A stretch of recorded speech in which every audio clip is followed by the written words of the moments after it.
Date, July 23, 1996. Survivor, Helen Leb. Maiden name, Gelb. Interviewer, Rita Davis. City, Rego Park. State, New York. Country, USA. Language, English. My name is Rita Davis, R-I-T-A-D-A-V-I-S. Today is July 23rd, 1996. I am conducting an interview with Helen Leb. I am conducting this interview in Rego Park, New York, USA. Your name, please, and spell it. My name is Helen Leb, E-G-L-E-N-L-E-B. And your name at birth, and please spell. Gelb, Ilona, G-E-L-B-I-L-O-N-A.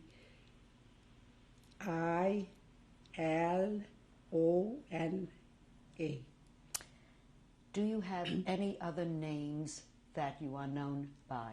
I have just my Hebrew name. When you are interested, I will tell you. What is your birth date? My birthday is October 22, 1921. And what is your age now? My age now, I think, is 74. I will be in October 75, but sometimes the 6 months, it's also good to get a little bit younger. But I'm okay, and it's all right. And what city were you born in? I was born in Hungary, H-U-N-G-R-E. And what city in Hungary were you born in? My Vásáros Namény, V-A-S-A-R-O-S-N-A-M-E-N-Y. And where is that located in Hungary? This is located where is the river, the Tisza. That is the biggest river, second biggest river in Hungary, and it was not too far from my city, but I can mention for you a city name, Nyíregyháza or Debrecen. It was not too far from us. And I'd like you to tell me about your family before the war. Before war, my father died when I was not 5 years old, younger than 5. We was 5 sisters and 1 brother, and my mother. My mother was a businesswoman. We sold flour for baking bread, and my older sister helped my mother, and when how we grew up, we also worked in the business. We went to the public school, but the 3 youngest sisters, you want to I tell the name first for my sisters? Yes. The oldest sister of mine was Rose Gelb, and Elizabeth Gelb. My brother's name was Jacob Gelb, Sarah Gelb, Ilona Gelb, and Margit Gelb. Margaret. You were the next to the youngest sister? Yes, yes. And what kind of home, kind of house did you live in your city? We were middle-class people, and it was a beautiful home.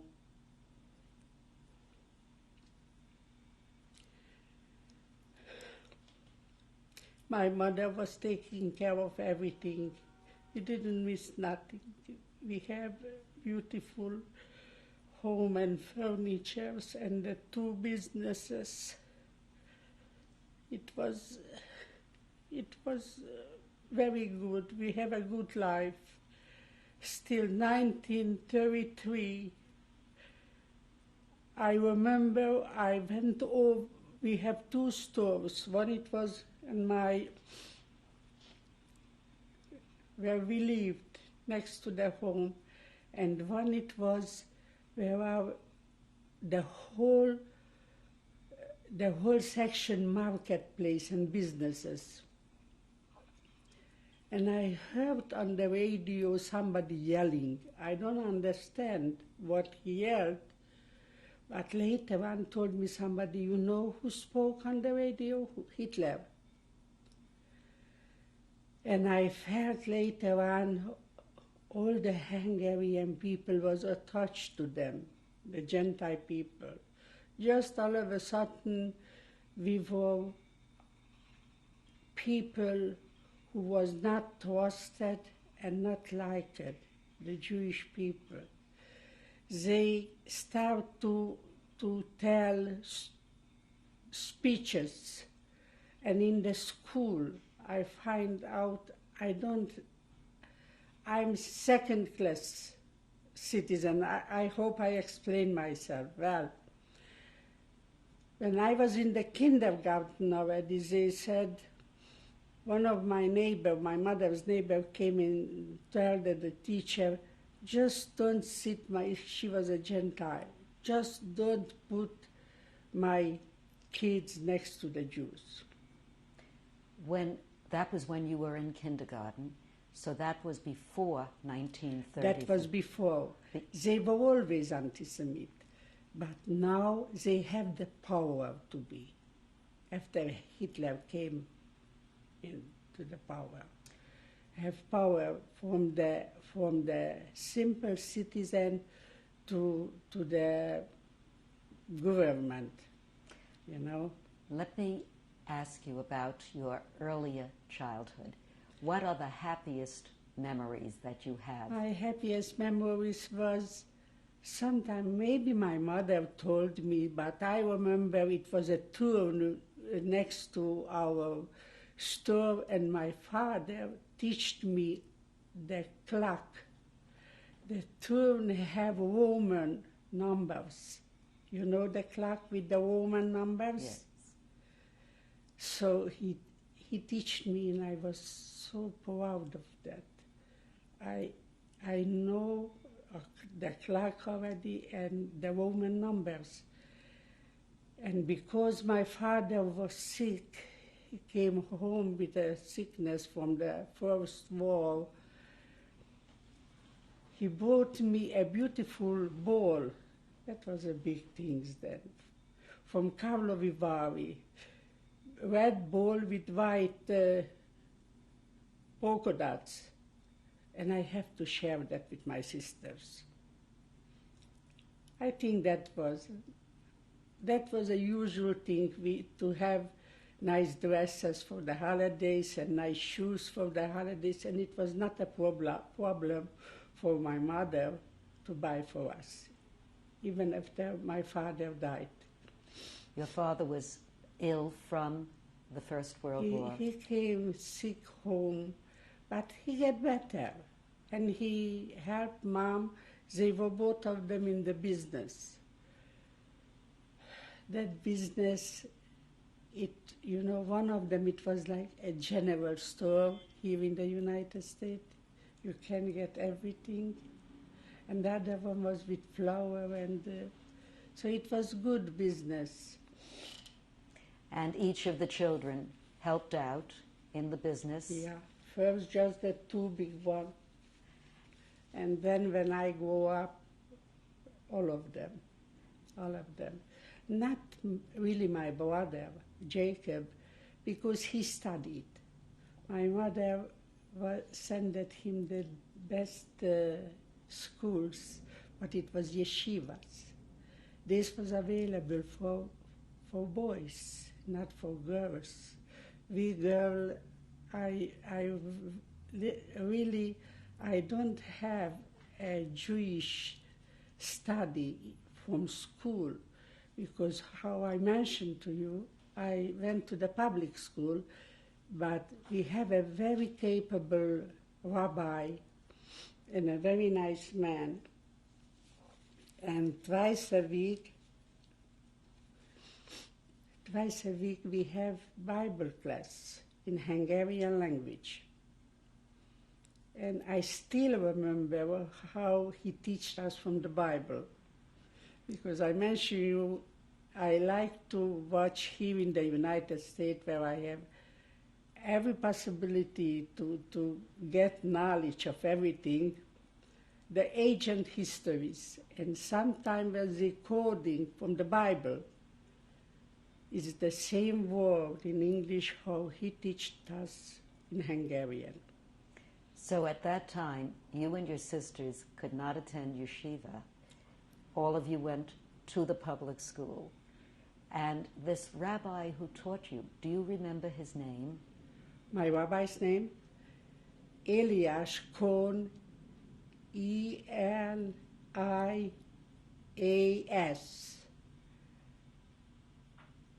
He write K with kilogram, O-H-N. And he was a nice rabbi. He was very intelligent. I remember in the early years, the first and second, third class, Hungarian noble Gentile man came to the examen to listen to him. When we have the Bible class examen, it was the most festive because they came to listen to him. He was a very intelligent man. He had a wife and about 12 children. He still have here, I think, 2 children. One of the son is also very capable, and one of the daughter, I think, just was 2-3 years younger than me. She lives in Williamsburg. I don't know where his son lives. Was your family religious? My family?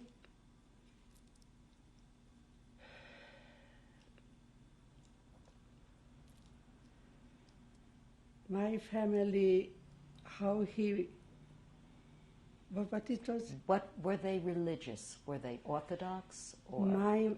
We have an Orthodox home, but we were modern. But this because we were modern, we keep the religion in the way how to have to keep. My mother was Orthodox, and we have the knowledge about from the Bible school.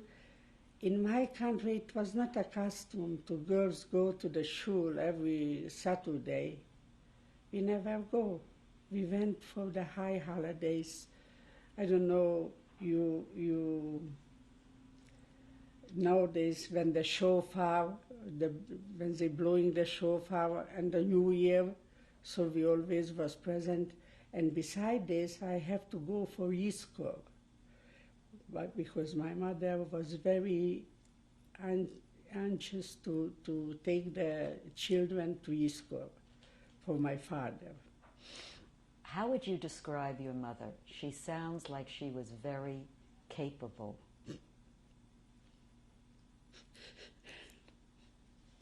She was a heroine.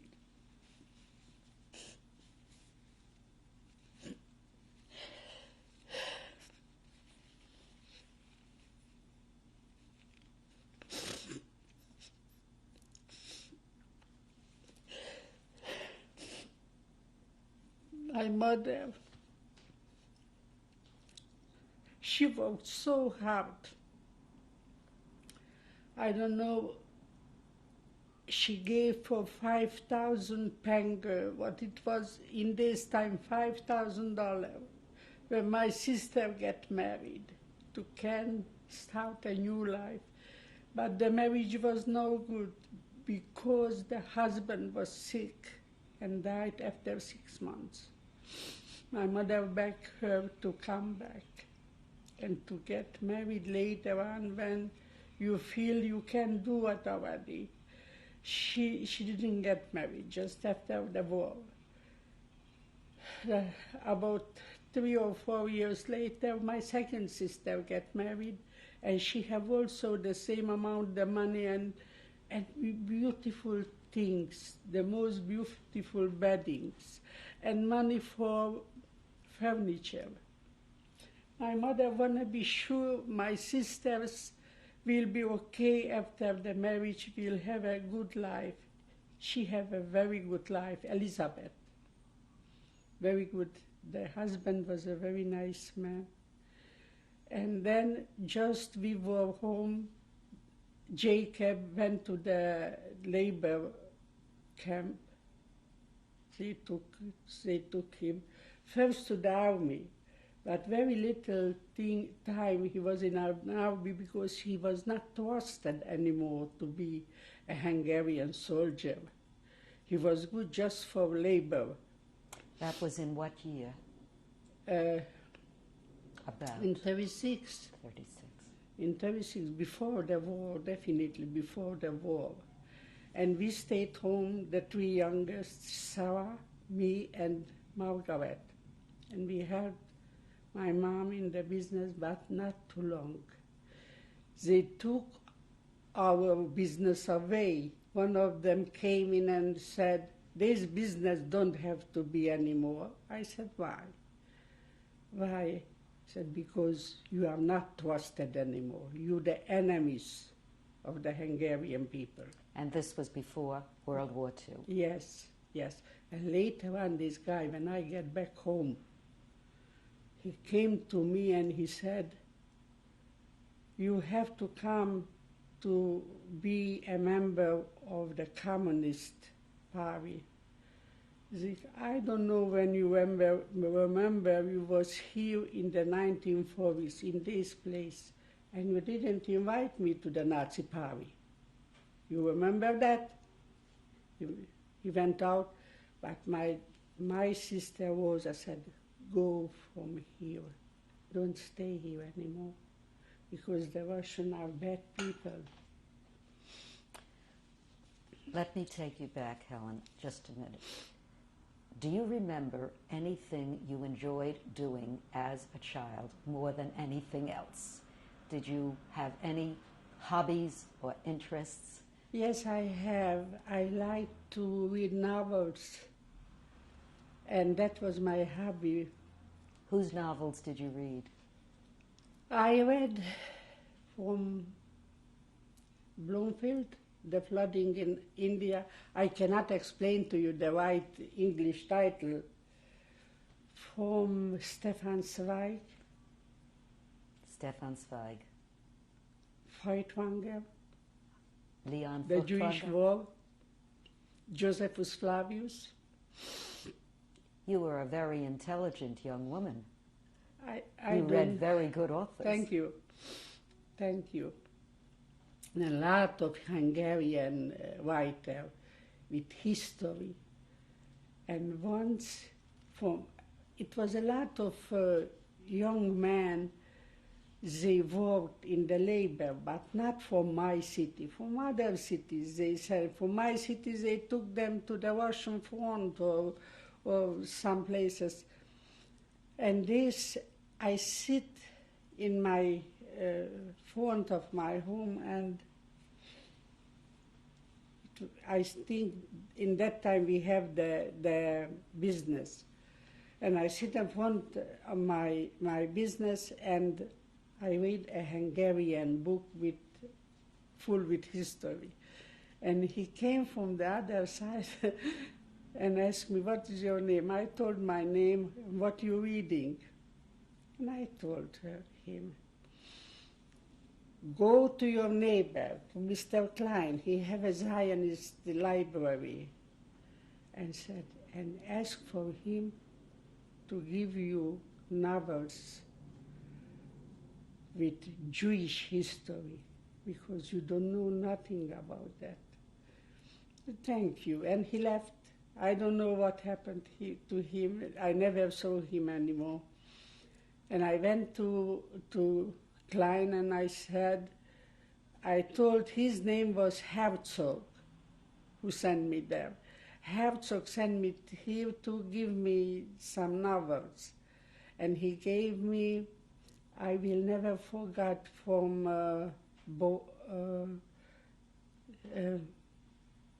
Max Brod, or what was that, with the Prince of Rubens. Max, later on I will remind Max that. Brod? Was it Max Brod? Yes, yes. And he gave me from Herzog, When You Want Is Not a Dream. He gave me from Max Nordau, the biography of Herzog. So I read it.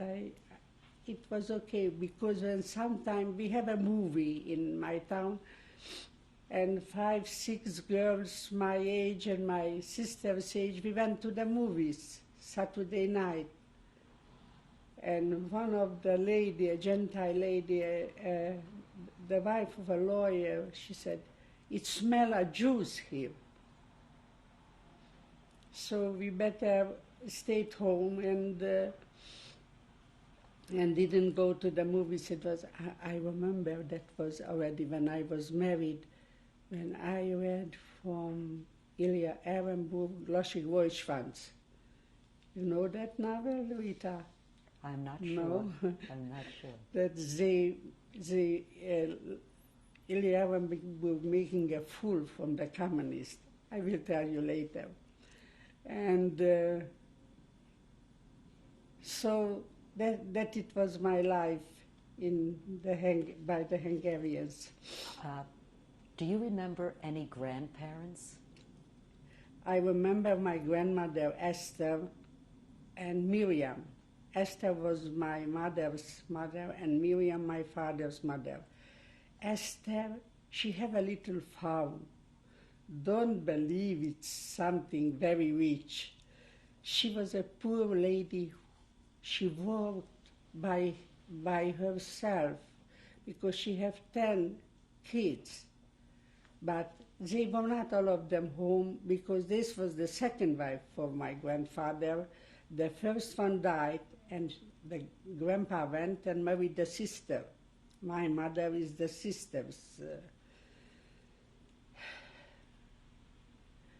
And she worked and she have everything she have. When we go to visit her, she gave us just a half a nuts, a walnuts, just have them because she have a lot of grandchildren. She wanna please all of them. Was a very nice lady. And your other grandmother? What do you My remember? other grandmother, my father's, she lived not too far, also from us. She was a beautiful lady. She was very nice and she was very intelligent. And what was her name? Miriam. She was. I don't know the family name.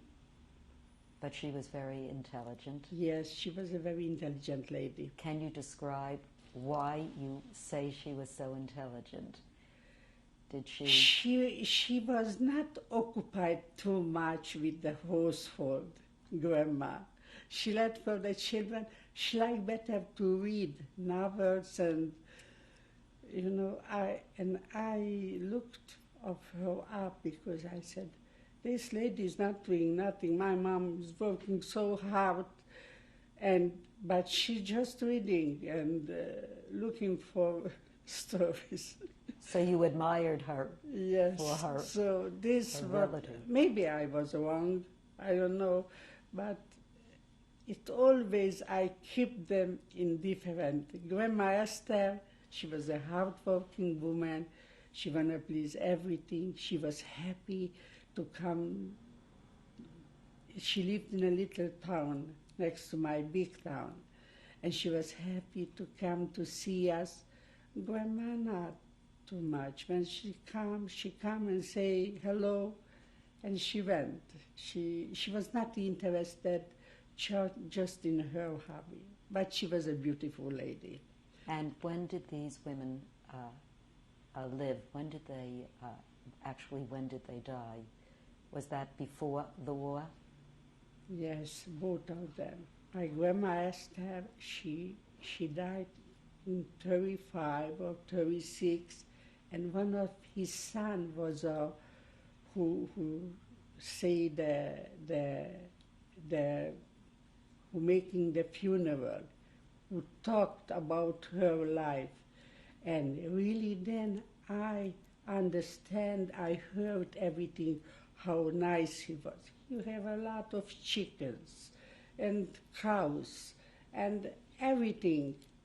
And my uncle, her son, he was the one who told about her life. You said earlier that you went to public schools. Yes. Do you remember any particular teachers in those schools that you really liked or admired? It was so long ago. Yes, when I finished the public school, then my teacher came on the back door and gave me, present. Who was a good student, get a novel or poems or something like that from school, and she didn't give me in public to her everybody. When I went out, she gave it to me and put it in my hand. Why do you think she did that? Because it was already not too good to give some award or something for a Jewish kid. Was your neighborhood a Jewish neighborhood or a mixed? Mixed neighborhood it was. Rita, I remember, I think during the war, I don't know, you know that film, it was Jude Zeus. Jude Zeus with Conrad White was the actor. And with Sarah, after that day, we went to the other store, to the marketplace. Nobody say us a hello. And one of my customers who baked the bread for the people, he came to us and said to my mom, you know what? Last night in the movies, I will kick in you. This movie was so right. I don't know, you understand, the people was so attached to Hitler's regime and to Hitler's ideas. So these movies, they make him to not say anymore hello for the Jews. So your neighborhood was mixed. When you were playing among other children in the neighborhood or going to school with them, what was the first time you heard something anti-Semitic? You know, I have a schoolmate, a Gentile girl, and she already have a boyfriend, a soldier. That soldier went all the way up to the Polish border, and once I was there, and I saw the mailman bring big packages, all with coffee, with everything. I don't want to detail it. Helen. And she said, Helen, let us stop now, and we will continue on the next tape. Yes.